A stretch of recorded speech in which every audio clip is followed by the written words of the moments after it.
si c'est la première fois pour toi de te connecter parce que quelqu'un t'aurait parlé de nos séances d'études bibliques hebdomadaires, bienvenue. Toi qui m'écoutes pour la première fois parce que tu étais peut-être sur Internet, tu étais peut-être, je ne sais pas, mais d'une façon ou d'une autre, ton père a trouvé le moyen de t'amener à m'écouter.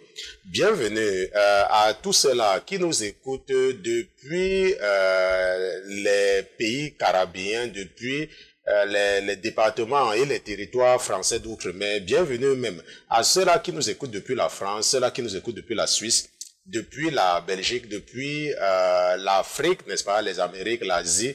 Je salue tout cela dans le cœur de qui, votre créateur, ami, de vous intéresser aux choses qui vont certainement garantir votre éternité. Je remercie le Seigneur Jésus-Christ pour vos vies. Je le remercie d'avoir mis dans vos cœurs de vous intéresser aux choses spirituelles. La parole de Dieu nous enseigne dans le livre de Colossiens, dans Colossiens chapitre 2, versets 16 à 17, la parole de Dieu dit que personne donc ne vous condamne au sujet du manger ou du boire, ou au sujet d'un jour de fête, ou de nouvelle lune ou de sabbat. C'était l'ombre des choses qui devaient venir, mais le corps en est en Christ. La parole de Dieu dit que personne ne te condamne au sujet de ce que tu manges ou de ce que tu ne manges pas. La parole de Dieu dit que quelqu'un ne doit pas te condamner par rapport au sabbat. La parole de Dieu dit que quelqu'un ne doit pas te condamner par rapport à ce que tu bois ou à ce que tu ne bois pas. La parole de Dieu dit que quelqu'un ne doit pas te condamner par rapport à l'apparition de la lune ou à l'éclipse ou à l'apparition du soleil, parce que la Bible dit que tout ça, Dieu a raconté cela dans l'Ancien Testament comme l'ombre des choses qui devaient venir. Donc je ne sais pas si tu es le genre de chrétien qui continue à discuter pour des choses qui n'ont vraiment pas de l'importance. Je ne sais pas si tu es le genre de chrétien qui est toujours en train de s'attarder aux choses qui n'ont vraiment pas de l'importance. Mais si tel est le cas ce soir, ton Père a mis dans mon cœur de te dire d'arrêter ce genre de discussion et de te focaliser sur ce qui est important, de te focaliser sur l'amour du prochain, parce que toutes ces choses que le Seigneur a racontées par nos pères dans l'Ancien Testament était juste l'ombre des choses à venir. Je remercie le Seigneur Jésus-Christ pour ta vie. Ce soir, nous allons revenir sur ce que nous avons vu jeudi dernier, parce que pour des problèmes, pour des raisons techniques, l'enregistrement n'a pas été réussi et au début. Et pour cela, parce que ça devait encourager certaines personnes à avoir le cœur endurci, j'ai donc préféré demander à l'équipe, n'est-ce pas, de ne pas publier cet enseignement, parce que c'est mieux, n'est-ce pas, de faire ce qui est juste, parce que les chrétiens ne doivent pas seulement se contenter de l'à peu près, ok? Donc c'est pour cela que nous allons seulement revenir sur ce que nous avons étudié jeudi dernier, comment travailler pour Dieu, pendant que nous méditons dans le chapitre 32 du premier livre du prophète Jérémie, comment travailler pour Dieu. Ce sera, une fois de plus, le sujet de notre étude biblique de ce soir. Mais avant toute chose, avant de nous aventurer à utiliser la chair et le sang pour enseigner les princes et les princesses que vous êtes, nous allons d'abord nous assurer de la présence de notre patron dans ce studio. Mais comme notre patron n'est pas un patron ordinaire, comme il est Dieu, comme lui c'est Jésus-Christ de Nazareth, nous allons lui dérouler le tapis rouge et nous allons demander à tous les autres qui se trouvent dans les cieux, qui se trouvent sur la terre, sous la terre et sous la mer, de se taire, le temps pour nous d'accueillir dans ce studio Jésus-Christ de Nazareth. Gardez l'écoute. À tout à l'heure.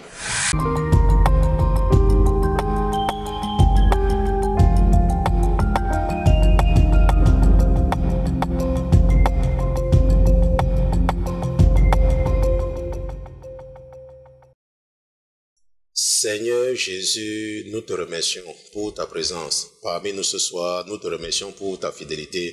Nous te remercions parce que tu es Dieu. Nous te remercions parce que sans toi, il nous serait totalement impossible d'aller devant le Dieu qui a créé les cieux et la terre. Nous voici une fois de plus en ta présence ce soir. Papa, nous voici au pied du Dieu qui est saint, au pied du Dieu qui est parfait. Nous voici qui sont venus te demander pardon. Papa, nous avons certainement posé des actes qui ne t'ont pas glorifié. Nous avons certainement posé des actes qui ont amené tes ennemis à se moquer de toi. Et pour cela, nous te demandons pardon. Il y a des actes que tu t'attendais à ce qu'on pose et que nous n'avons pas posé. Il y a même des actes que nous avons posés qui ne sont pas dignes de toi. Les actes dont l'ennemi nous a piégés et que nous avons posés comme actes et qui malheureusement ont été une peine dans ton cœur, toi qui croyais que nous étions tes enfants. Pour cela, nous te demandons pardon. Pardonne-nous, mon Dieu, mon roi, et déploie seulement plus d'énergie pour nous amener à marcher dans une nouveauté de vie. Déploie ton énergie pour nous aider à ne pas recommencer à t'offenser, mon Dieu, mon roi. Dépose dans notre cœur le désir de vivre pour l'éternité avec toi. Retire de nous tout ce que l'ennemi a déposé. Retire de nous l'esprit de la paresse. Retire de nous le placebo, tout placebo que l'ennemi nous aurait donné. Mon Dieu, mon roi, retire cela de nous et aide-nous à identifier tes voies. Aide-nous à marcher selon ta volonté. Père éternel, je te dis merci de nous écouter ce soir. Je te remercie également de ne jamais mépriser nos rendez-vous de la semaine, papa. Si nous t'avons offensé, souviens-toi seulement de la raison pour laquelle tu as accepté de mettre ton royaume en péril. Tu as accepté de mettre ton royaume en péril, mon Dieu, mon roi, parce que tu voulais nous donner une occasion de rachat. Tu voulais donner à ceux-là qui croiront à l'œuvre de la croix un moyen de se réconcilier avec toi, un moyen d'espérer vivre pour l'éternité, voir le Dieu qui réside parmi les chérubins, chanter avec les anges au paradis, chanter avec les séraphins. Mon Dieu, mon roi, nous savons que certains nous ont déjà précédés et que certaines sont déjà dans ton repos. Nous voulons également entrer dans ce repos, nous voulons entrer dans ton sabbat. Seigneur Jésus, nous voulons vivre le millénaire pendant lequel tu seras le roi, parce que ton royaume, ta parole nous enseigne que le royaume du millénaire viendra et que lorsque ce royaume viendra, tu seras le roi parce que tu es déjà un roi, mais tu seras le roi de ceux-là qui auront cru à l'œuvre de la croix. Je prie également, mon Dieu, mon roi, que ce soir, tu prennes le contrôle de mon âme et de mon esprit afin de ne pas me permettre d'utiliser mon raisonnement cartésien pour enseigner les princes et les princesses qui sont connectés en ce moment. Nous te disons merci pour ta fidélité au nom de Jésus-Christ, ton serviteur et tes enfants, d'une seule voix, nous te disons Amen, Amen, Amen, Amen. Donc, nous remercions Dieu pour Jésus-Christ, nous remercions Jésus-Christ pour sa présence parmi nous ce soir.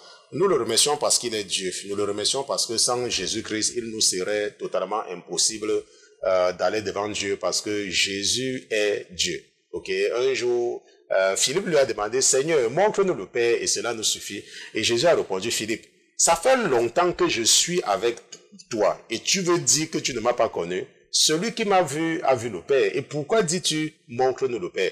Donc ce soir, comme je l'ai dit en introduction, nous retournons, n'est-ce pas, dans comment travailler pour Dieu. Comment travailler pour Dieu. Allons ensemble dans Jérémie chapitre 32. Donc allons ensemble dans Jérémie chapitre 32. Et nous allons lire à partir du verset 16. Jérémie chapitre 32, nous lisons à partir du verset 16. N'est-ce pas? La parole de Dieu dit, Jérémie chapitre 32, j'ai pris le chapitre 1, mais c'est le chapitre 32. Et nous lisons à partir du verset 16.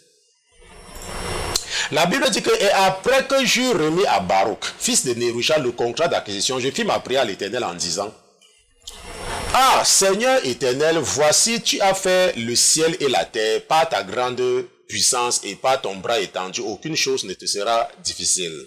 Tu fais miséricorde en 1000 générations et tu rétribues l'iniquité des pères dans le sein de leurs enfants après eux. Tu es le Dieu grand, le puissant, dont le nom est l'Éternel des armées.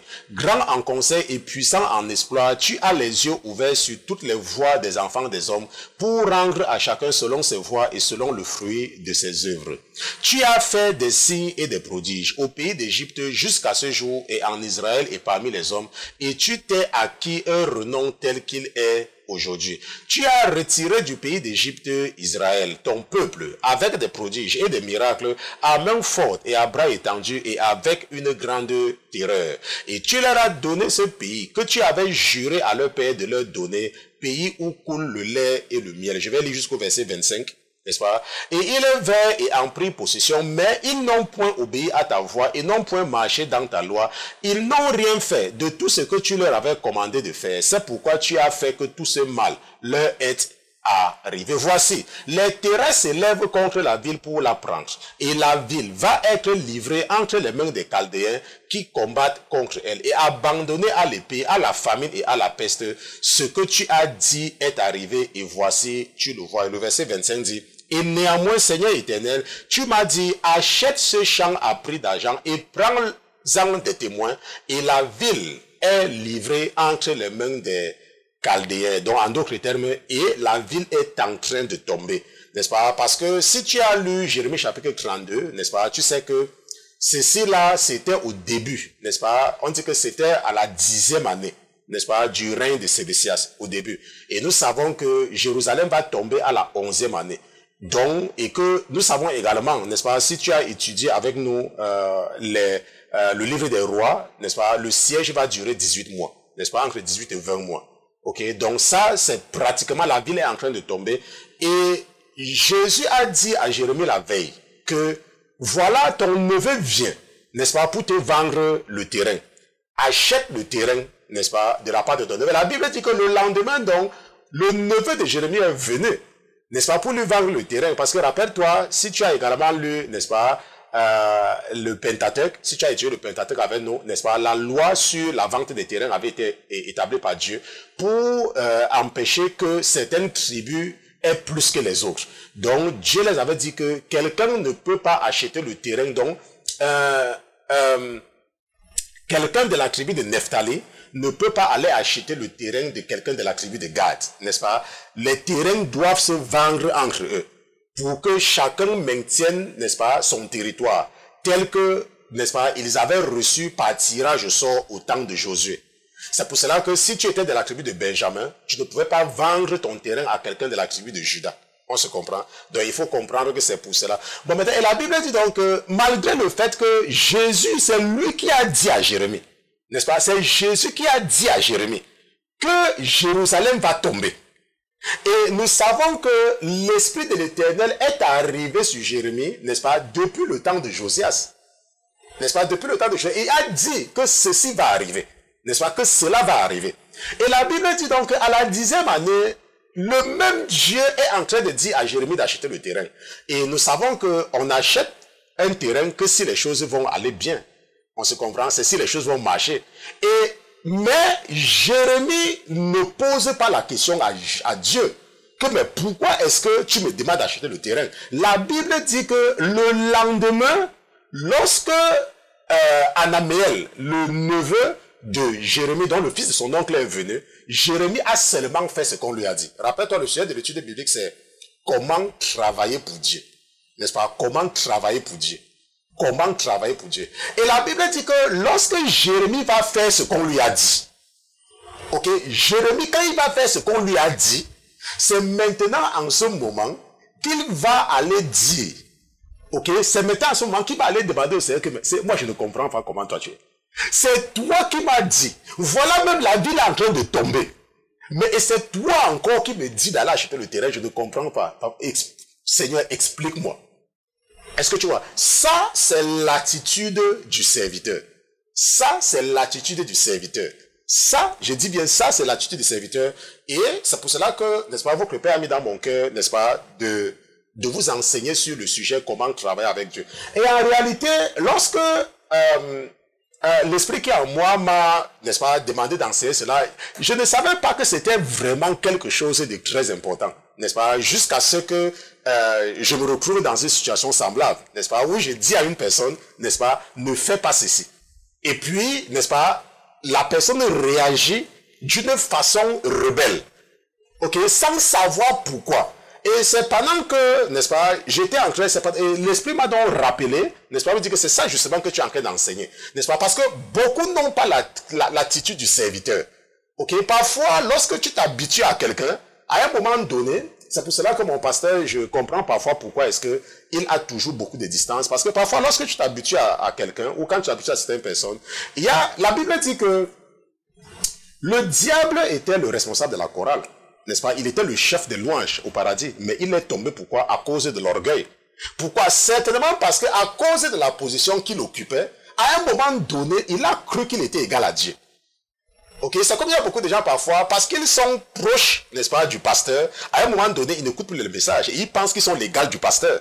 Peut-être parce qu'ils sont proches. On se comprend? Donc c'est un peu la même chose. Donc, lorsque tu es un serviteur, tu dois adopter l'attitude du serviteur. C'est comme nous. Nous sommes les serviteurs. On se comprend, nous sommes les serviteurs. Donc nous sommes au service, n'est-ce pas, des enfants de Dieu. Lorsque tu es un pasteur, tu n'es pas un patron. Ok, quand tu es un pasteur, tu es un serviteur. Donc tu te mets au service des enfants de Dieu. Tu es au service, n'est-ce pas, du roi et des princes et des princesses. Tu es un serviteur.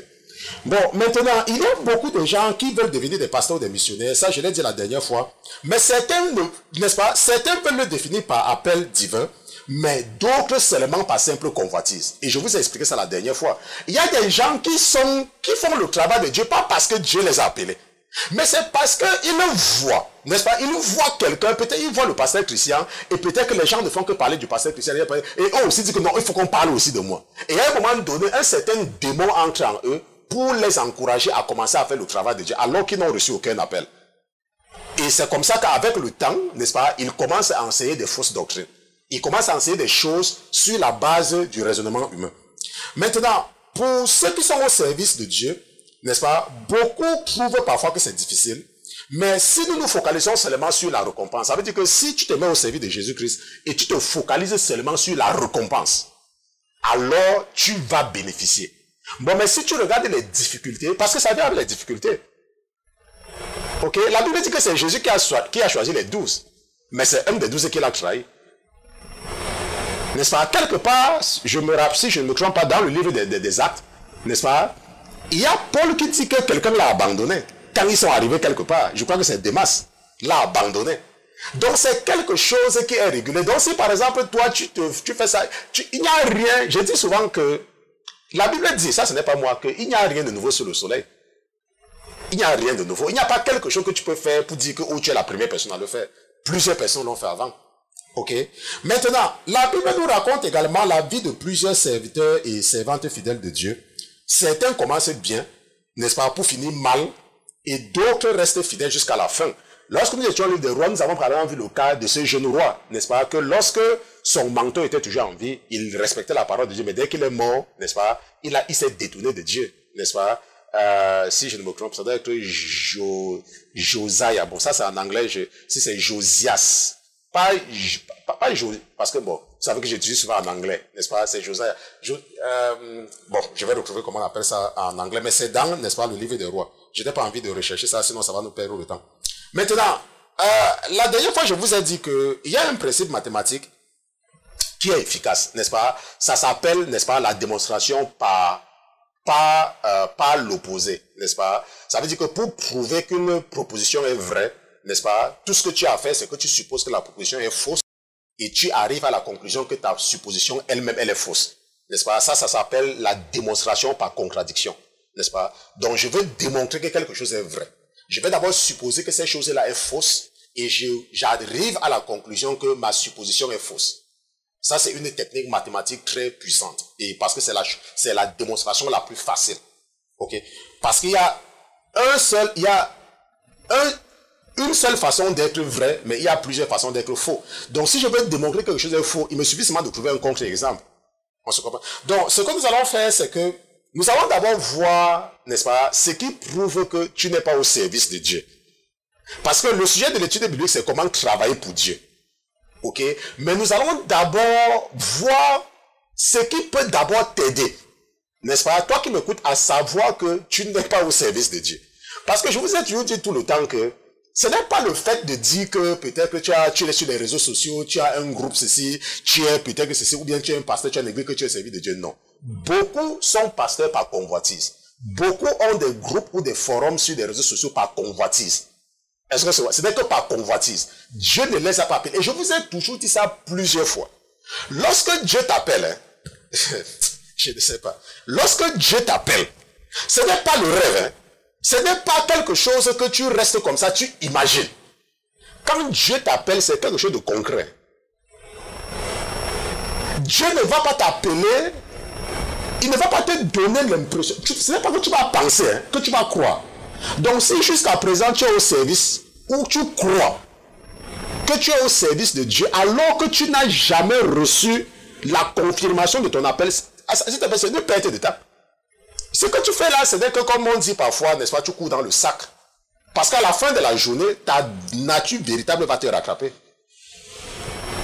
Bon, maintenant, nous allons donc commencer par donner les caractéristiques de ceux qui ne sont pas, n'est-ce pas, au service de Dieu. N'est-ce pas? Nous allons donner les caractéristiques de ceux, n'est-ce pas, qui travaillent pour eux-mêmes ou alors ceux qui sont sous un placebo spirituel. Alors, un peu dans Galates chapitre 5, nous allons lire à partir du verset 22. Galates, c'est dans le Nouveau Testament. Galates chapitre 5, n'est-ce pas? Ça, c'est l'un de mes livres favoris, n'est-ce pas? Nous lisons à partir du verset 22. N'est-ce pas? La Bible dit que, mais le fruit de l'esprit est la charité. La charité, ça veut dire que l'amour du prochain. N'est-ce pas? Le fruit de l'esprit. N'est-ce pas? Et ici, parce que nous avons maintenant l'occasion, n'est-ce pas? Nous aurons maintenant l'occasion de voir, n'est-ce pas? Vous aurez l'occasion de lire en même temps que moi. C'est parce que nous avons encore, n'est-ce pas? Nous sommes au moment de la formation. Ok? Ça va se dérouler de façon progressive. Nous avons essayé la semaine dernière, et à cause de cela, le micro ne s'est pas bien positionné et on était obligé de tout recommencer. Enfin, nous sommes obligés de tout recommencer. Et aujourd'hui, n'est-ce pas, nous avons un problème de son. Mais ça permet quand même déjà, n'est-ce pas, à ma fille, à mon épouse, n'est-ce pas, de savoir choisir les scènes, n'est-ce pas, et au fur et à mesure, n'est-ce pas, elles vont prendre la main, elles vont s'habituer à cela. Maintenant, la Bible dit dans chapitre 5, verset 22 que, mais le fruit de l'esprit est la charité, la joie, la paix, la patience, la bonté, l'amour du bien, la fidélité, la douceur, la tempérance, n'est-ce pas? Ça, c'est ce que la Bible dit. Et la Bible dit au verset 23 que la loi n'est point contre ces choses.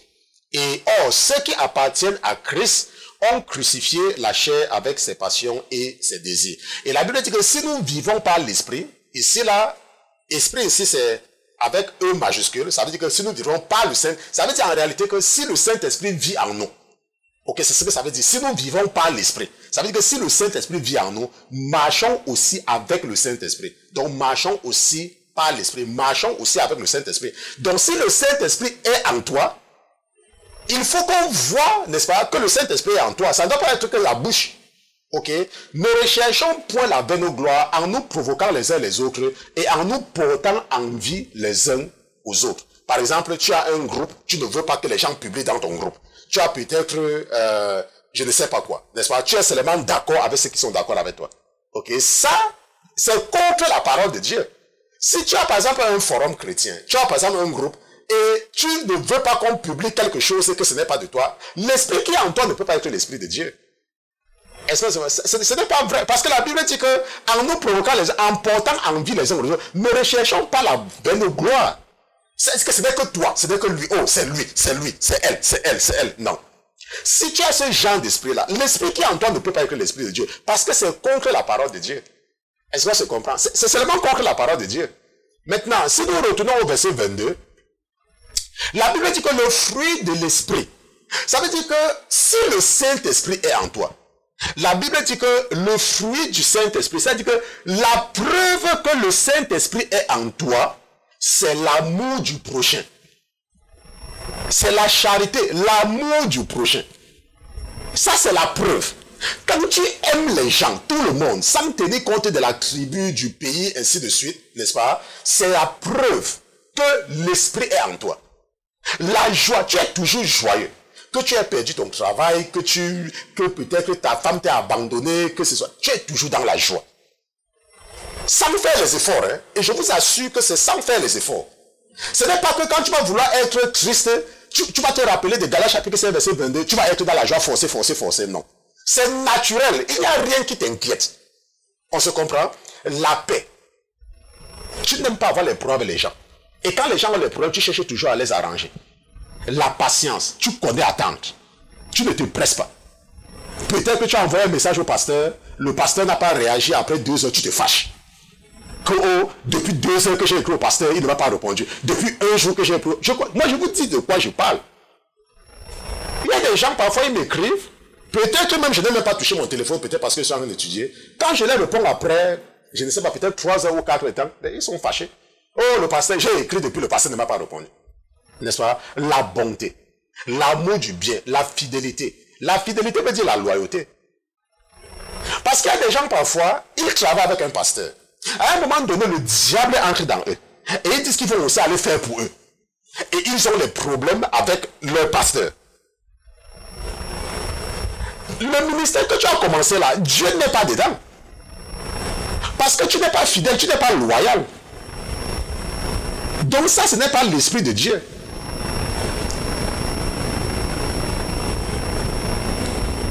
Si Dieu veut, si c'est que tu dois te déplacer d'un ministère pour l'autre, Dieu va te faire savoir. Si c'est vraiment Dieu qui t'appelle, attends, laisse-moi te poser une question. Laisse-moi te poser une question. Je ne sais pas si tu travailles. Lorsque tu travailles quelque part, n'est-ce pas? La société qui t'a engagé t'envoie quelque part, non? Mais ça, c'est la société qui t'envoie quelque part. Maintenant, est-ce que c'est toi-même qui décides de quitter ton département pour aller ailleurs? Et pourquoi tu crois que si c'est vraiment Dieu qui t'a appelé, tu vas quitter, n'est-ce pas? Tu vas quitter ton pasteur pour aller chez un autre pasteur. Attends, honnêtement, je veux seulement que tu te poses toi-même la question. Est-ce que toi-même réfléchis? La Bible dit dans Romains chapitre 1 à partir du verset 18 que Dieu nous parle par ce qui nous entoure. Est-ce que si tu travailles pour quelqu'un dans le monde, tu vas quitter pour aller travailler sans qu'on ne te donne l'ordre? Je vous ai dit que j'ai commencé mon ministère par prophétie. Le prophète avec qui je travaille toujours jusqu'à présent m'a dit dès le départ que tu auras toi-même ton ministère. Ce qui fait que quand j'ai commencé, ce n'était pas une surprise pour lui. C'est même lui qui est venu consacrer ce ministère. C'est lui qui est venu ici, il a consacré, avant que nous lancions des activités, il est venu consacrer ce ministère. Quand les gens racontaient n'importe quoi, ils ne savaient pas que Dieu lui avait parlé, et ça a commencé, et lui-même il est venu consacrer. Et lorsque nous allons entrer en phase même dans notre nouvelle formule, n'est-ce pas, il viendra également consacrer la nouvelle phase, n'est-ce pas, que nous sommes en train, n'est-ce pas, de nous débrouiller techniquement depuis quelque temps. Donc si tu es par exemple quelqu'un que tu crois, parce que je dis toujours et j'insiste toujours, il ne faut pas croire que tu es au service de Dieu. Si, lorsque tu regardes les attributs, nous allons partir dans... Nous étions dans Galates, allons un peu dans Exode chapitre 34 également, parce que j'ai envie justement de revenir sur ce que j'ai enseigné la dernière fois, pour être consistant, n'est-ce pas? Exode chapitre 34, nous allons lire à partir du verset 5, ok? Maintenant, un jour, Moïse a demandé à Jésus que je veux voir ta face, je veux voir ta gloire. Jésus a dit que non, tu ne peux pas me voir et vivre. Mais tiens-toi dehors, je vais passer et tu pourras voir, n'est-ce pas, ma gloire. Tu pourras seulement avoir un aperçu. Et la Bible dit que Dieu va passer devant Moïse. Et quand Dieu va passer devant lui, la Bible dit que l'Éternel descendit dans la nuée et s'éteint là avec lui. Ça veut dire qu'avec Moïse, et cria le nom de l'Éternel. Et la Bible dit que l'Éternel passa devant lui et cria l'Éternel, l'Éternel, le Dieu miséricordieux et compatissant. La miséricorde, c'est quoi? C'est savoir pardonner. Tu es là, quelqu'un t'a fait quelque chose depuis 1 an, depuis 2 ans, depuis 3 ans. Tu as toujours ça dans ton cœur. Tu gardes rancune à la personne. Peut-être que la personne a même emprunté ton argent. La personne a emprunté ton argent peut-être depuis 5 ans et la personne t'a pas remboursé. Mais tu as toujours la rancune dans ton cœur que oh, l'argent que tu m'as emprunté, ça fait 10 ans. 10 ans que quelqu'un a pris ton argent. Tu as réussi à vivre sans cet argent-là, mais tu as toujours la rancune dans ton cœur. Et tu dis que l'Esprit de Dieu est dans toi. Attends, tu blagues ou quoi? Ça sont des blagues. N'est-ce pas? La Bible dit que compatissant, quand quelqu'un a les problèmes, tu compatis. Lorsque tu entends que quelqu'un a les problèmes, ça te fait mal, tu compatis. Mais là, tu as un cœur tellement dur que quand tu entends même que quelqu'un a un problème, ça te dit rien. Et tu dis que c'est l'Esprit de Dieu qui est en toi? Non. Puisque Dieu est en train de déclarer son nom ici. L'éternel, éternel, le Dieu miséricordieux. Ça veut dire qu'il connaît pardonner. Compatissant, qui est toujours en train de comprendre, de compatir, n'est-ce pas, avec les problèmes. L'âme à la colère, mais toi, on n'a même pas encore fini une phrase. Que tu as, comme le disjoncteur. Tu es tout le temps en colère. On ne peut rien te dire. Dès qu'on dit quelque chose qui ne t'arrange pas, tu te fâches. Et tu dis que tu as l'Esprit de Dieu en toi. Attends, tu blagues ou quoi? Attends, certainement tu es en train de blaguer. Bon, à moins que la Bible que je lis là, ce n'est pas la même Bible que tu lis. Hein. N'est-ce pas? Et la Bible dit que abondant en grâce et en fidélité. J'ai expliqué la fidélité. La grâce, c'est de savoir laisser. La grâce, c'est quoi? La grâce, c'est lorsque tu donnes à quelqu'un ce que la personne ne mérite pas. Ça veut dire que quelqu'un t'a offensé, mais après tu oublies, tu le laisses. Tu laisses. Tu laisses, tout simplement, tu laisses. Mais toi, tu es là, champion de la rancune. Champion. Quand la rancune, même là, tu dépasses même le mot rancune. Je ne sais pas s'il y a un mot, il y a un mot qui dépasse rancune. C'est même toi-même qui as même inventé la rancune. Quand quelqu'un t'a fait quelque chose, tu gardes ça dans ton cœur jusqu'à ça entre même pour même te donner les maux de tête et les migraines. Et tu dis que tu as le Saint-Esprit et tu vas au paradis. Attends, tu blagues ou pas? Ça veut dire que quand tu vas arriver au paradis, tu seras la championne pour les rancunes. Tu vas passer le temps à cogner les têtes des enfants de Dieu et tu penses que Dieu va t'accepter là-bas? Non, attends. J'ai l'impression que tu blagues. Bon, maintenant,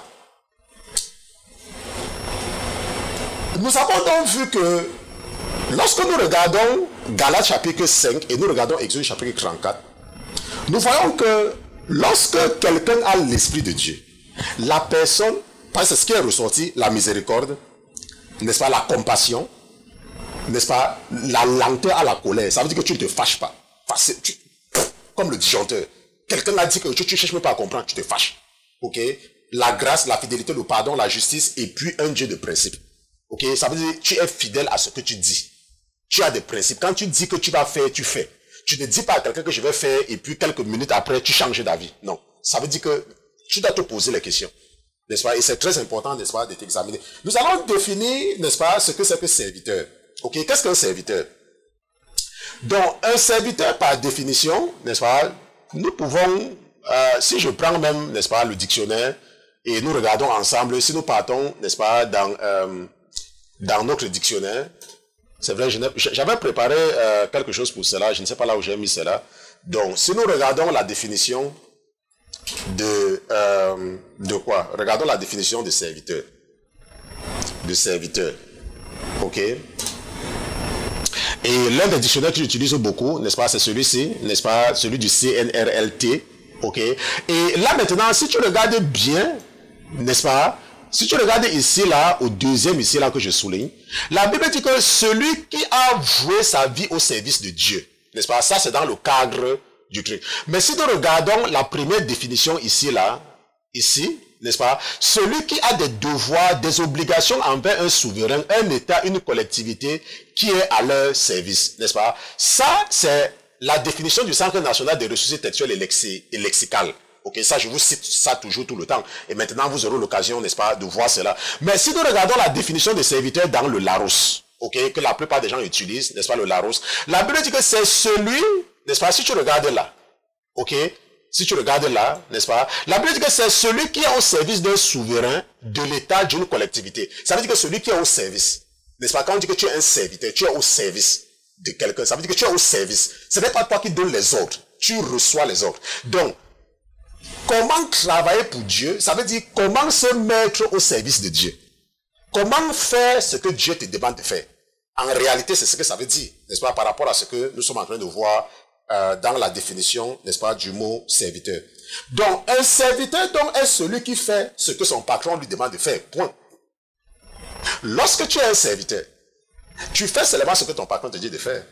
Mais tout à l'heure, nous avons pris le temps d'étudier ceux qui ne sont pas au service de Dieu. Parce que si tu n'as pas les attributs de Dieu, tu ne peux pas te mettre à son service. Si tu n'as pas les attributs de Dieu, tu ne peux pas te mettre à son service. Est-ce qu'on se comprend? Si tu n'as pas les attributs de Dieu, tu ne peux pas. Et tout ce que tu vas donc faire ne sera que charnel. C'est que tu vas seulement croire que tu es au service de Dieu, alors qu'en réalité, tu n'es qu'une victime, tu es sous un placebo spirituel. L'ennemi t'a seulement donné une fausse impression. Parce que tu es rebelle, n'est-ce pas? Tu n'es pas miséricordieux, tu n'es pas compatissant. Tu n'as pas l'amour du prochain. Tu n'es pas patient. Tu n'es pas fidèle. Ça veut donc dire que quoi? Ça veut dire que les attributs de Dieu ne sont pas dans toi. Ça veut dire que tu n'es pas son serviteur. Et c'est parce qu'à un moment donné, les gens ont commencé à te faire les éloges que tu as cru que tu étais important. Mais je dis toujours, et je vais encore le répéter, n'est-ce pas, qu'il faut savoir que tu n'es rien. Personne ne te connaît. Dans la réalité, ok, personne ne te connaît. On te connaît seulement par le travail que tu fais pour Dieu. Ce n'est que Jésus qui fait qu'en réalité, on ne te connaît pas. Donc si l'ennemi te donne cet orgueil de croire que tu as de l'importance, laisse-moi te dire, tu n'es rien. Et pendant que je suis en train de dire cela, n'est-ce pas, votre père est en train de me rappeler, de ne pas oublier la question, n'est-ce pas, qu'un pasteur m'a posée. Parce que je vous ai dit que, n'est-ce pas, il y a beaucoup, enfin, pratiquement tout le monde, n'est-ce pas, suit ces enseignements, c'est là.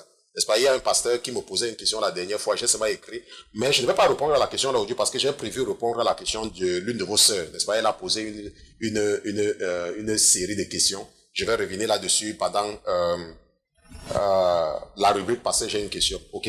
Bon, maintenant, pour comprendre l'attitude du serviteur, nous allons partir dans Matthieu chapitre 25, nous allons lire une parabole, n'est-ce pas, la parabole que Dieu lui-même a racontée lorsqu'il nous a rendu visite sur la terre. Allons un peu dans Matthieu chapitre 25. N'est-ce pas, Matthieu chapitre 25, lisons à partir du verset 1. Ok, voilà ce que la Bible dit. La Bible dit que, alors le royaume des cieux sera semblable à 10 vierges. Ok, mais nous n'allons pas lire pour le cas des vierges. Si tu veux, tu lis cela. Ok, ce n'est pas ce qui nous intéresse. Ce qui nous intéresse, c'est que la Bible dit que alors le royaume des cieux sera semblable à. N'est-ce pas? Ou alors, si tu veux, le royaume des cieux est semblable à. Si tu connais la concordance des temps, n'est-ce pas? Le présent va avec le futur. Je ne sais pas si tu as... Ok, laisse ça. Ok.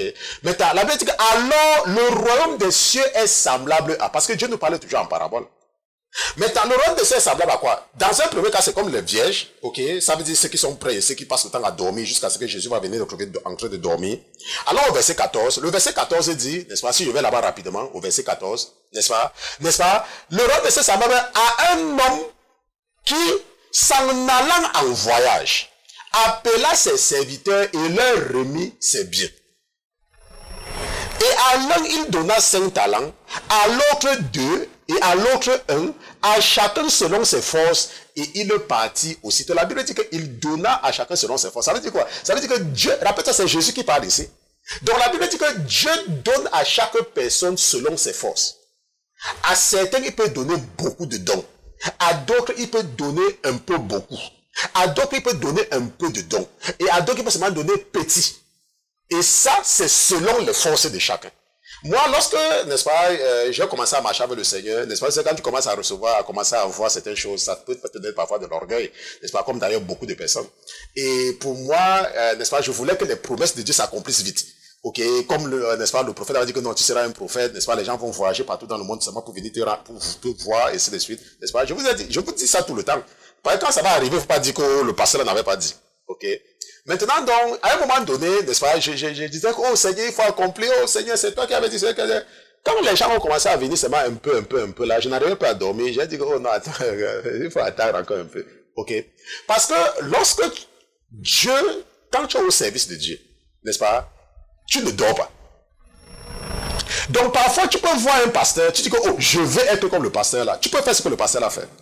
Tu peux supporter ce qu'il y a sur la tête du pasteur Christian. Tu sais ce que le pasteur Christian fait par semaine? C'est du travail. Maintenant, nous n'allons pas nous intéresser aux autres qui ont reçu beaucoup. Ok, nous n'allons pas sortir du cadre. Rappelle-toi, comment travailler pour Dieu, c'est le sujet de l'étude biblique. Ok, nous allons nous intéresser à celui qui a reçu un. Ok, intéressons-nous à celui qui a reçu un. Maintenant, allons un peu au verset 24, les versets 24 et 25. Ok.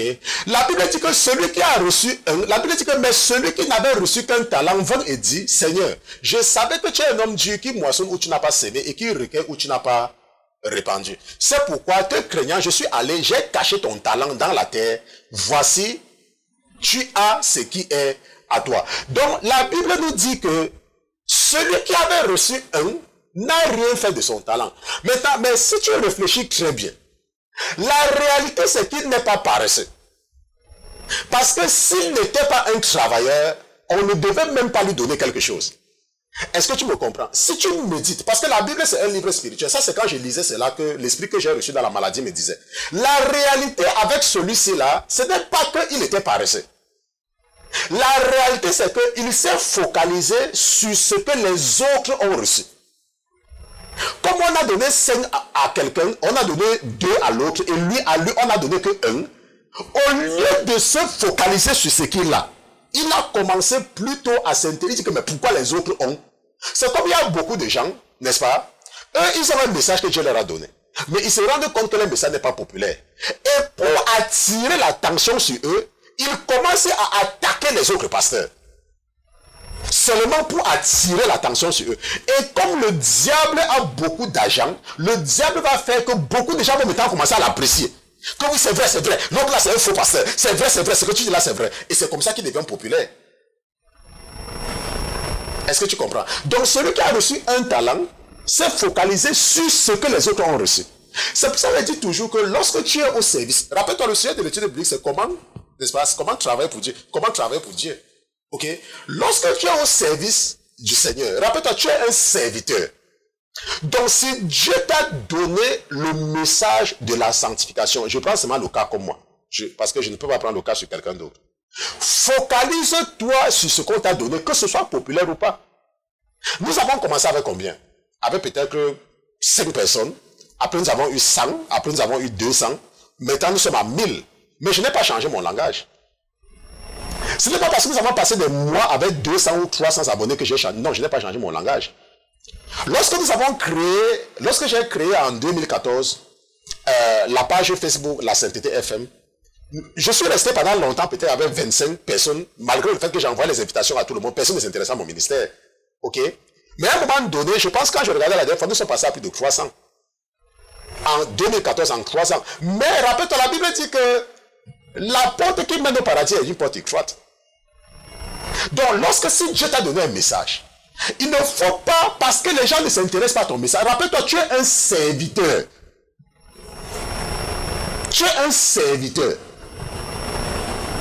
Le serviteur fait ce que son patron lui dit de faire. Ce n'est pas parce que toi, ton patron dit de faire quelque chose, l'esprit de la rébellion est dans toi, tu dis que tu ne fais pas. Parce que peut-être tu te dis que non, tu es au même niveau. On va te renvoyer. Si tu te mesures avec ton patron va te renvoyer. Ça, c'est aussi c'est ce qui se passe dans le monde. Et Dieu permet ça pour nous faire savoir ce qui se passe. Et la Bible dit que c'est pour ça qu'on avait chassé le diable. Parce qu'à un moment donné, il avait cru que parce qu'il est le responsable des louanges, qu'il est plus important que Dieu. Donc on l'a chassé. L'orgueil est entré dans lui.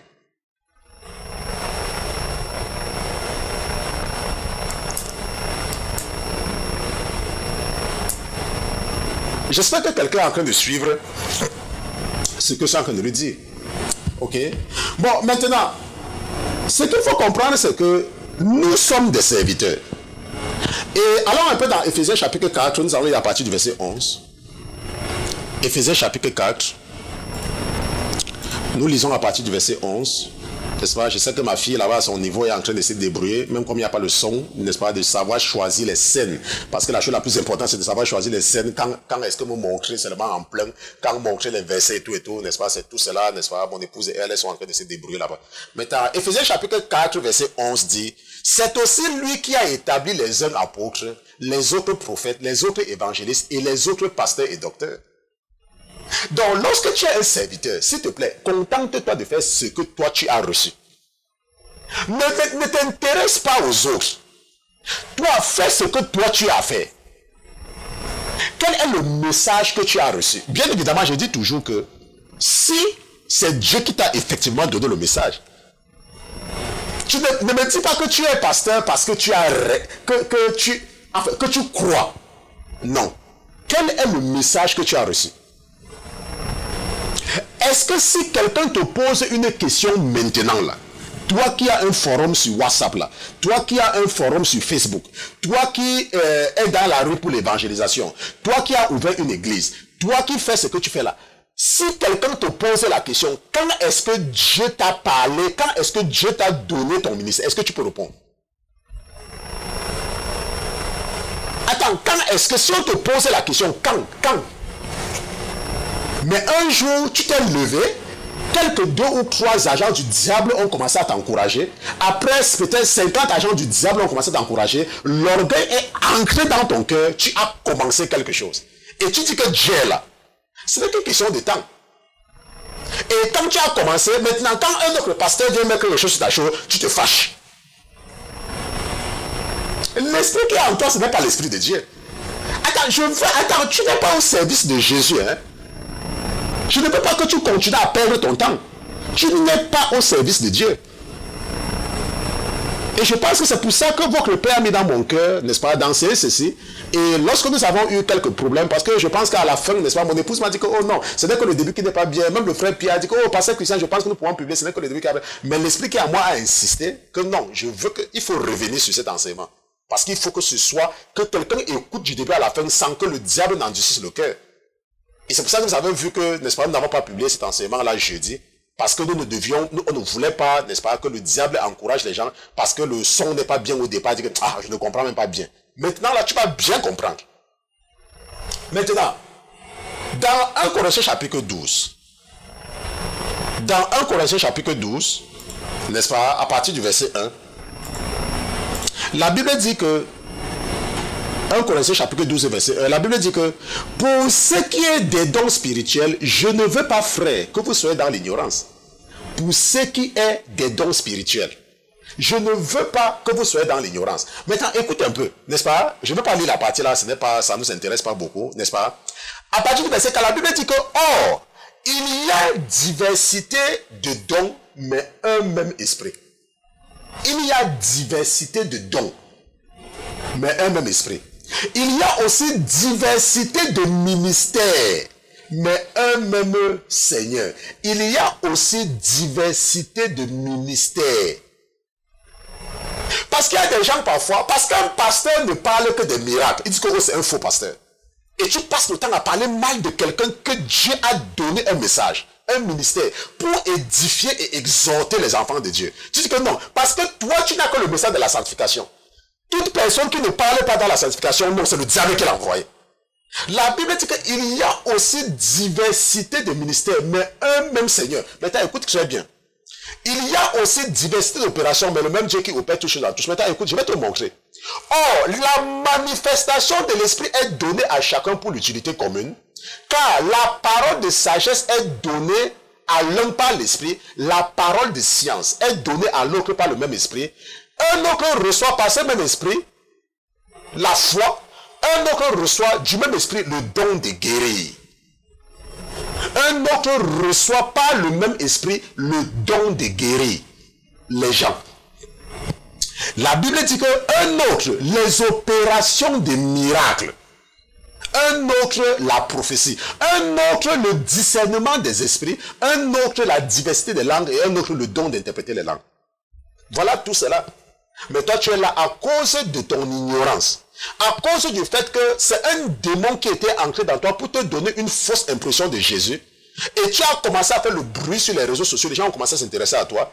Tu crois que tous ceux qui ne parlent pas comme toi sont les démons. Et tu passes ton temps à parler mal des hommes de Dieu. La Bible dit qu'un autre, les opérations de miracles. Parce que toi, tu ne fais aucun miracle. Donc, tous ceux qui font les miracles, leur pouvoir, c'est le diable, quoi. Parce que toi, tu ne le fais pas. Rappelle-toi ce que nous avons vu tout à l'heure. N'est-ce pas? Quand nous étions en train de voir tout à l'heure, c'était dans Galates. N'est-ce pas? Je crois que c'était dans Galates, où nous étions en train de voir que, n'est-ce pas, pour la vaine gloire. Ouais, c'était dans Galates que nous avons vu ça. Ok. Je suis en train de rechercher le passage, parce que je voudrais que nous...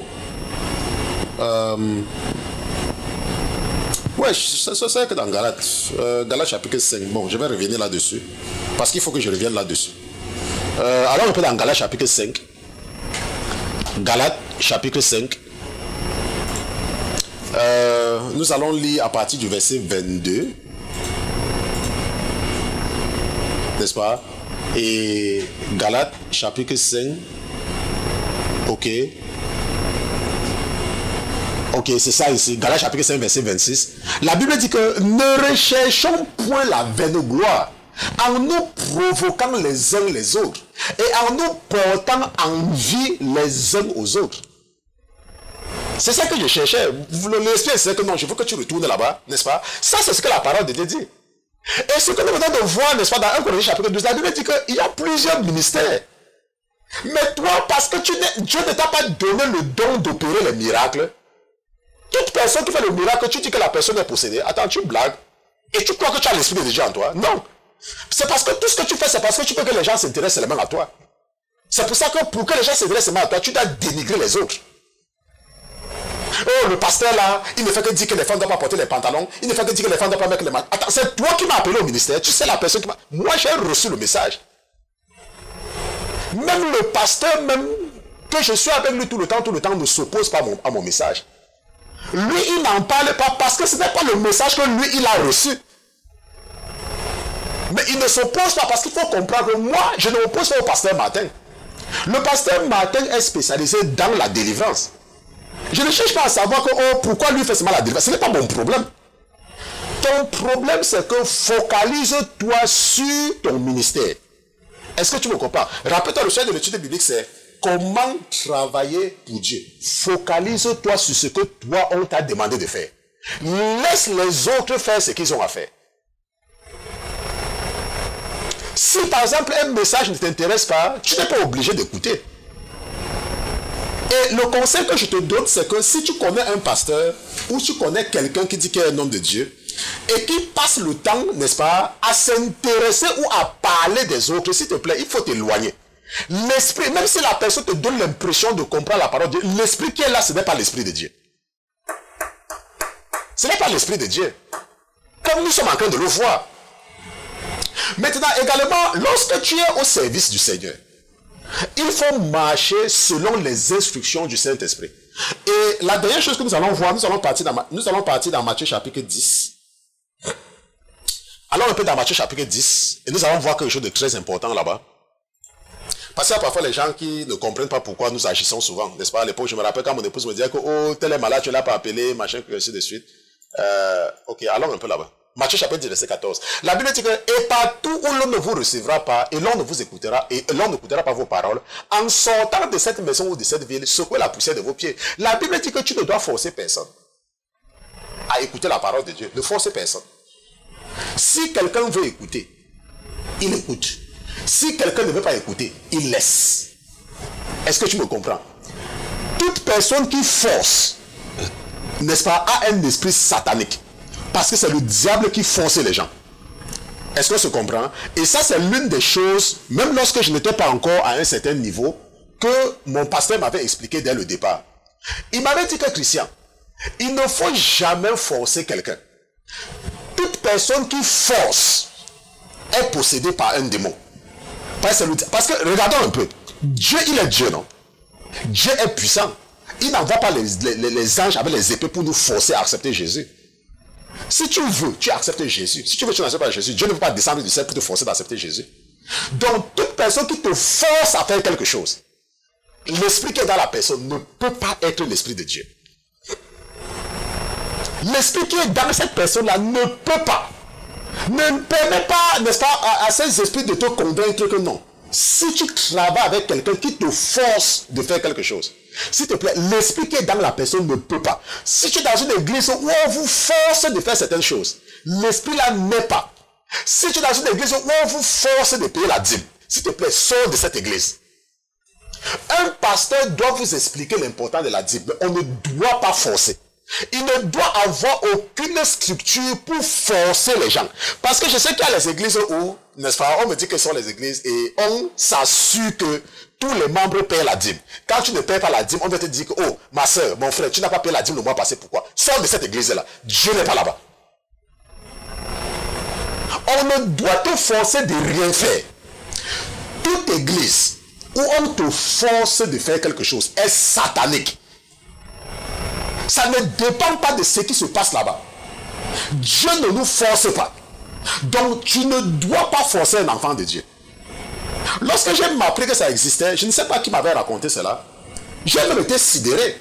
Que, oh, pasteur Christian, moi dans votre église, je vois que vous ne vous dérangez pas beaucoup. Hein. Est-ce que tu sais qu'il y a des églises où, n'est-ce pas, on regarde, si tu n'as pas payé la dîme, on te dit que mais tu n'as pas payé la dîme le mois passé. Dieu n'est pas dans l'église là.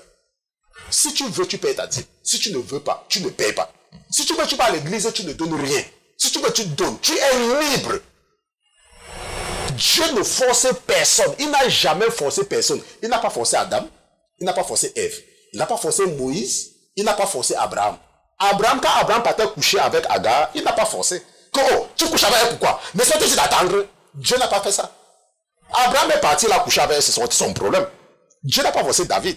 Quand David partait coucher avec la femme, n'est-ce pas, de capitaine de son âme, Jésus a dit qu'il ne couche pas avec elle. Non.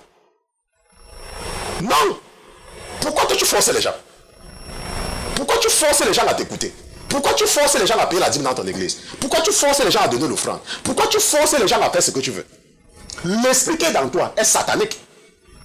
C'est le diable qui force les gens qui sont dans la rose croix, la franc-maçonnerie et canca et tout cela.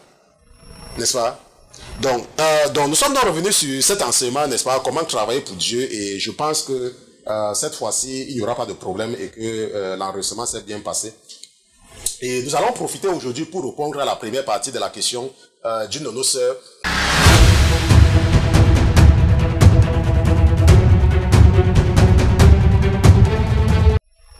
Seigneur Jésus, je te remercie pour ta présence parmi nous ce soir. Je te dis merci pour ma vie. Je te remercie pour la vie de mes frères et de mes sœurs qui sont connectés en ce moment. Nous te remercions parce que tu es Dieu. Nous te remercions, mon Dieu, mon roi, parce que tu es toujours présent avec nous. Tu nous encourages et chaque jour tu nous enseignes tes voies afin de nous aider à faire ta volonté. Je te dis merci pour la vie de ta fille dans le cœur de qui tu as mis de poser ces questions au nom de Jésus-Christ. Amen, amen, amen, amen. Donc, pasteur, bonjour, pasteur. Je vous remercie énormément pour tout ce que vous faites pour nous. Je voudrais encore vous poser une question qui me tourmente. Je vous la pose au cas où vous n'aurez pas le temps. Je préfère patienter en sachant que j'aurai la réponse un jour. Pasteur, quand les gens vont à une réunion et il arrive qu'on prie pour ouvrir ou clore l'assise, je voudrais savoir si mon Dieu écoute mes prières quand je prie dans une grande assemblée là où il y a une diversité de croyances. La deuxième question qu'elle pose, c'est quand un parent meurt et qu'une foule vient assister à l'enterrement, quand tous ensemble nous prions au nom de Jésus, est-ce que Jésus nous exauce dans cette situation? Et la troisième question qu'elle pose enfin, n'est-ce pas, c'est qu'ensuite, je voudrais savoir à quoi ça sert cette minute de silence que l'on exécute en mémoire de quelqu'un qui a disparu dans les grandes assemblées du monde. Et savoir si un enfant de Dieu peut l'appliquer aussi. Merci, pasteur, et que Jésus vous bénisse. N'est-ce pas? Ça, c'est la question de... Enfin, ça, ce sont les questions de votre sœur. Je vais seulement, n'est-ce pas, répondre à la première partie aujourd'hui. Et si l'enlèvement n'a pas lieu cette nuit, n'est-ce pas, et que nous nous retrouvons demain, je vais répondre à la deuxième partie, n'est-ce pas? Et si l'enlèvement n'a pas lieu après-demain également, nous aurons l'occasion, n'est-ce pas, de répondre également à la dernière partie. Ou alors demain, nous pourrons répondre aux deux dernières parties pour que je réponde également à la question du frère, ok, dont nous allons voir. Maintenant, si nous regardons dans la première question, la sœur dit que, pasteur, quand les gens vont à une réunion, et il arrive qu'on prie pour ouvrir ou clore l'assise, je voudrais savoir si mon Dieu écoute mes prières quand je prie dans une grande assemblée où il y a une diversité de croyances, n'est-ce pas? Ça, c'est ce qu'elle dit. Maintenant, ça, c'est une question qui est très, n'est-ce pas, qui est très intéressante et qui est très importante. Et je pense que il y a une raison pour laquelle, n'est-ce pas, le Saint-Esprit a mis dans le cœur de la sœur de poser cette question. Parce que parfois, lorsque nous partons quelque part, n'est-ce pas, et on, n'est-ce pas, demande de prier, parfois, c'est un chrétien qui fait la prière, ok? Et la sœur, bon, la sœur dit que, maintenant, déjà, ce que nous devons comprendre, c'est que si c'est par exemple une réunion, n'est-ce pas, si c'est une assemblée, peut-être dans un lieu de travail, et toi, en tant que chrétien, on te demande de faire la prière, n'est-ce pas, c'est l'occasion pour toi de glorifier ton Dieu, n'est-ce pas, en ce moment-là, tu portes en fait l'habit de l'évangéliste, n'est-ce pas, tu fais en fait, n'est-ce pas, la propagande de ton Dieu. Parce qu'il y a une multitude de dieux. Tu n'es pas au milieu des chrétiens. Tu es au milieu, n'est-ce pas, de tout le monde. N'est-ce pas? C'est comme si tu évangélisais. Est-ce qu'on se comprend? Donc, si c'est que, c'est par exemple dans un lieu de travail ou peut-être dans une réunion et on demande à quelqu'un de prier et que tu es le chrétien, ça c'est l'occasion pour toi, n'est-ce pas, de demander au Seigneur, n'est-ce pas, de toucher les cœurs des gens ou de racheter certaines âmes qui sont là, qui ne le connaissent pas. Donc en ce moment, Dieu peut t'écouter. Parce que Dieu ne les écoute pas. Ce sont des pécheurs, mais Dieu peut t'écouter parce que Dieu écoute ses enfants partout. Lorsque tu es un père, tu écoutes ton enfant, même si ton enfant t'appelle de n'importe où, tu prends le téléphone. Parce que c'est ton fils. On se comprend? Parce que c'est ton fils. Donc, si tu te retrouves dans une assemblée, n'est-ce pas, pas dans un service œcuménique. Parce que dans un service œcuménique, bien évidemment, Jésus ne sera pas là. Ça veut dire que quoi? Ça veut dire que vous dites que, ok, nous allons faire une prière collective. Tu invites les bouddhistes, tu invites les musulmans, tu invites les chrétiens, tu invites les machins, trucs ainsi de suite. Jésus ne peut pas être là-bas. Ok? Mais si c'est que c'est une assemblée, n'est-ce pas, ad hoc veut dire AD, n'est-ce pas, -HOC, n'est-ce pas, une assemblée comme ça, n'est-ce pas, par exemple, comme les gens font des réunions. Et que on veut ouvrir, n'est-ce pas, les débats par la prière, n'est-ce pas. Toi maintenant, quand tu pries, c'est pour glorifier Jésus-Christ. Parce qu'il y a des gens, peut-être pas avoir quelqu'un là-bas qui n'a jamais entendu parler de Jésus.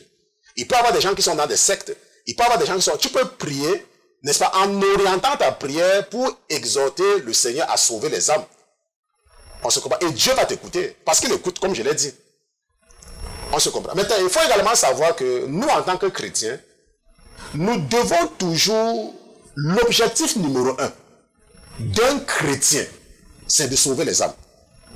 Ok, partons un peu dans Matthieu chapitre 28. Alors dans Matthieu chapitre 28, allons à la fin, n'est-ce pas? Parce qu'à la fin, quand Jésus partait, c'est ce qu'il a dit, n'est-ce pas? Verset 19. La Bible dit que, n'est-ce pas? Allez donc et instruisez toutes les nations, les baptisant au nom du Père, du Fils et du Saint-Esprit, n'est-ce pas? Et leur apprenant à garder ce que je vous ai commandé, et voici, je suis avec vous tous les jours jusqu'à la fin du monde. N'est-ce pas? Voilà ce que Jésus nous a dit. Que allez les enseigner, allez donc et instruisez, allez les enseigner. Allez me gagner les âmes. En réalité, la seule chose que Dieu attend d'un chrétien, c'est de gagner les âmes. Mais beaucoup de chrétiens ne font aucun effort. Parce qu'ils ont honte. Ils ne font aucun effort. Donc si moi je suis à ta place, et qu'on me demande de faire la prière, je me rappelle lorsque le Seigneur m'appelait, n'est-ce pas, lorsque j'étais en mes premiers pas avec le Seigneur, n'est-ce pas, je partais dans les réunions, n'est-ce pas, les associations séculaires, je partais. C'est vrai qu'un jour que l'Esprit qui en moi m'a demandé de sortir de toutes ces histoires-là, et que moi je n'ai pas pu assez, bon, j'appelle ça des conneries, ok, parce que généralement ce sont des endroits où le diable, et quelqu'un, n'est-ce pas, me rappelait ça. On parlait de ça, n'est-ce pas, en matinée, n'est-ce pas. La Bible dit que tu ne peux pas servir Dieu et Mammon. Bon, mais il y a des gens parfois qui disent qu'ils sont chrétiens et ils vont dans des assemblées où on parle de l'argent. Et ils disent qu'ils sont des chrétiens. Maintenant, pourquoi est-ce qu'ils le font? Ils le font parce qu'ils sont encore en train de faire les efforts. Rappelle-toi, ce n'est pas tous ceux qui partent à l'église qui sont des chrétiens. Mais Dieu est patient. Nous sommes tous, n'est-ce pas, des élèves. Et nous apprenons au fur et à mesure. Nous sommes tous des élèves. Lorsque j'étais un enfant, n'est-ce pas, j'ai grandi dans une famille où, n'est-ce pas, les gens croyaient beaucoup à ces histoires-là. Et je me rappelle, puisque mon papa était un polygame, il y a l'une des femmes de mon père qui était dans ces choses-là. Et elle était vraiment dans beaucoup de réunions. Mais vers la fin de sa vie, elle est tombée malade pendant des années.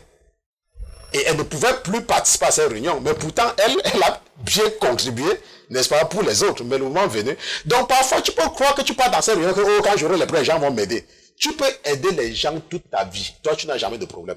Et c'est le jour ou le mois ou l'année que tu auras les problèmes, n'est-ce pas, que ta part va se poser comme problème et personne ne va t'aider.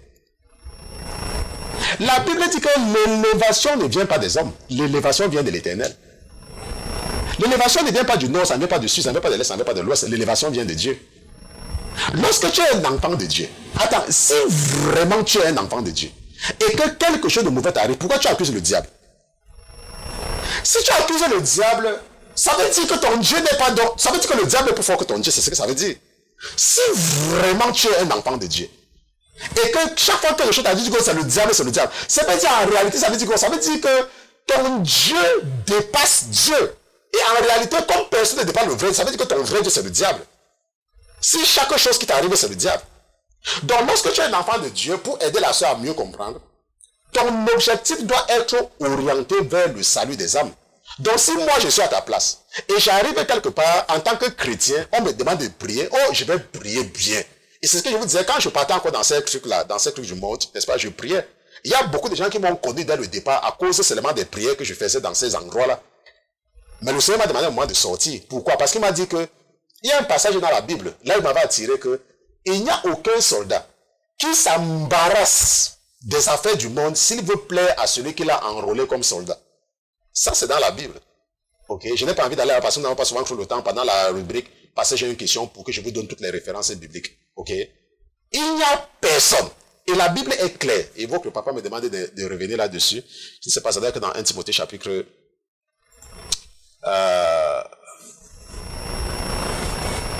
nous allons partir, bon, lorsque j'obéis seulement à l'esprit, parce qu'il y a certainement quelqu'un qui est en train d'écouter, n'est-ce pas? Donc je vais retrouver le passage rapidement. Donc nous partons ensemble. Nous partons ensemble dans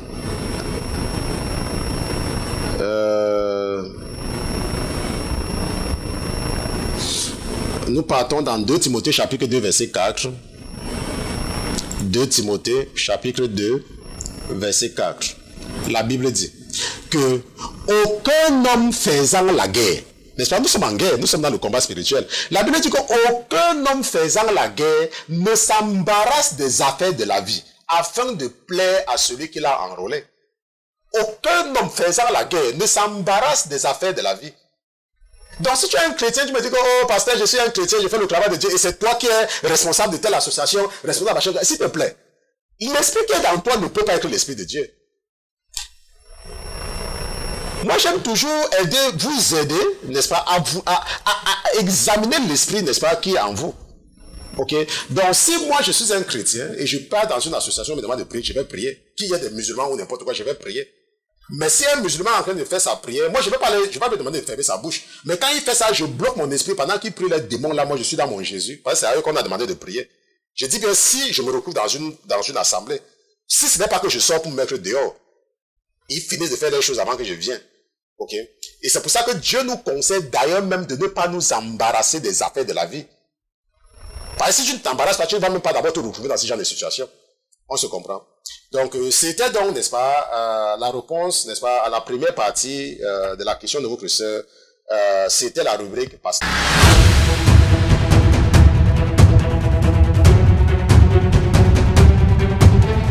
Seigneur Jésus, je te remercie pour la vie de ta fille dans le cœur de qui tu as mis de poser cette question. Nous te disons merci d'avoir répondu avec satisfaction à la question de ta fille au nom de Jésus-Christ. Amen, amen, amen, amen. Donc nous sommes arrivés au terme de l'étude biblique de ce soir, n'est-ce pas? Nous avons repris ce que nous avons enseigné jeudi passé sous l'instruction de l'esprit que votre frère a reçu dans la maladie. Et je vous dis toujours que j'espère bien que c'est l'esprit de Dieu, parce que je ne voudrais pas être surpris ce jour-là. La Bible dit qu'un jour, lorsque nous allons nous retrouver devant le Seigneur, n'est-ce pas, beaucoup, n'est-ce pas, vont dire, oh Seigneur, Seigneur, je t'ai servi. Et il va dire, non, je n'étais jamais connu. Et tous les jours, je prie que tel ne soit pas mon cas. Je prie bien que l'esprit que j'ai reçu dans la maladie soit l'esprit du Seigneur. Si c'était la première fois pour toi de te connecter, nous sommes la Sainteté FM, la Sainteté Télévision. Nous sommes un ministère d'enseignement et d'édification, n'est-ce pas? Nous ne sommes pas un ministère évangélique. Notre mission, c'est d'enseigner ceux-là qui ont déjà une certaine relation avec Jésus-Christ. Nous les aidons, n'est-ce pas, à identifier les pièges de l'ennemi afin de faire d'eux des meilleurs chrétiens. Et si c'est à peine que tu viens de donner ta vie à Jésus, nos enseignements vont te paraître difficiles parce que nos enseignements ne sont pas, n'est-ce pas, à ton niveau, n'est-ce pas, tu dois encore aller te faire former par les évangélistes avant de venir nous écouter. Nous nous retrouvons 3 fois par semaine, mardi, mercredi, jeudi, à partir de 21h de New York. Et ça, c'est donc la fin. Nous avons vu ce soir comment travailler pour Dieu. Nous avons d'abord vu comment reconnaître qu'on n'est pas au service de Jésus-Christ. Et par la suite, nous avons, n'est-ce pas, vu l'attitude du serviteur. Et nous allons nous retrouver demain, si telle est la volonté de votre Père, pour une autre séance d'études bibliques. Nous allons prier. Seigneur Jésus, je te remercie d'avoir été présent ce soir avec nous dans ce studio. Je te remercie pour ma vie, je te remercie pour la vie de mes frères et de mes soeurs qui étaient connectés ce soir. Je te remercie parce que tu es Dieu et je prie mon Dieu, mon roi, que tu me permettes de te confier tes enfants qui sont venus t'écouter ce soir. Nous savons, mon Dieu, mon roi, que nous ne sommes pas parfaits, mais nous avons la conviction que tant que nous allons t'écouter, tant que nous restons à côté, alors certainement, nous allons atteindre le niveau nécessaire. Nous allons atteindre le niveau suffisant qui va nous permettre de nous recevoir et de permettre que nous soyons identifiés comme des enfants de Dieu qui a créé les cieux et la terre. Mon Dieu, mon roi, je te confie mes frères et mes soeurs. Je te confie leurs rêves, je te confie leurs souvenirs. Mon Dieu, mon roi, ne permets pas à l'ennemi de venir entrer dans leurs rêves pour les frustrer. Ne permets pas à l'ennemi de venir les faire manger quelque chose qui n'est pas de toi. Ne permets pas à l'ennemi de venir entretenir avec eux des relations qui ne sont pas autorisées. Mon Dieu, mon roi, permets-leur de se cacher sous tes ailes. Permets-leur, mon Dieu, mon roi, d'être couverts par le sang précieux de Jésus-Christ. Mon Dieu, mon roi, permets-moi de les déclarer invisibles dans le monde spirituel ce soir et les rendre invisibles par toute force qui a été envoyée dans les profondeurs de la terre, par les forces territoriales, souterraines, sous-marines, aériennes. Mon Dieu, mon roi, je déclare que les frères et les sœurs sont invisibles au nom de Jésus.